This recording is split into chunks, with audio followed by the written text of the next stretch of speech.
Yeah, good morning. This is Mike again. I'm here at this large canopy.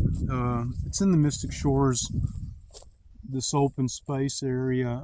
You've probably, if you've ever been down in here, maybe there's a trail back over this way that a lot of people hike, and I see people in here quite often. But I come here a lot. I used to come here a lot and bring my dog and let him walk. But so I was always looking and observing this tree. This tree is an example of a very unhealthy growth pattern.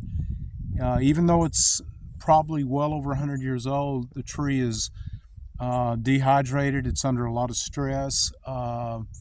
It's quit growing vertically. The growth is now out this way and this way and over the other way. It just, the top third part of the scaffold of the frame of the tree is not getting water and nutrients because it's all going down here.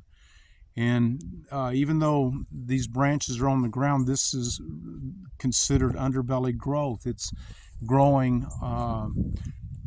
down. All of this growth that is called underbelly growth is growth that is growing down. There's no horizontal growth in it. There's no vertical growth, and so we don't really want to promote downward growth. And it's all of this type of underbelly growth in this canopy, and this is pretty typical of what we have, here in our ecosystem. But all of this underbelly growth, what it's doing is it's taking the lion's share of the water and the nutrients. Look how big these leaves are, the coloration and the leaf population. And then when you compare what is going on up in the top, really the main part of the structure of the tree, there's very little development. The branches up in the top part over the last 10, 15, 20 years of development and growth have not kept up proportionately with the rest of the tree, the trunk, and then the middle part of the frame. And it's because there's been more demand upon the root system and the soil zone for water and nutrients than the tree is able to supply. And so what needs to happen is for this tree to get back to where it has optimal health, optimal hydration. All of this underbelly stuff needs to be cut. There needs to be a balance created so that the water and the nutrients can go in and up throughout the whole canopy. And we can see that up higher that I can see at least 1, 2, 3, 4. I see at least 4 large breaks, probably from the ice storm.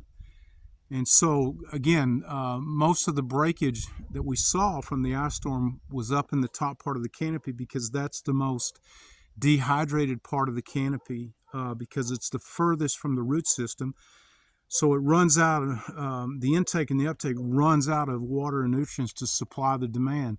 So that's why these branches that were down lower from the freeze, some of those branches, they flexed 5-6 feet and didn't break. And it's because they had more water, more hydration, because they're closer to the root system.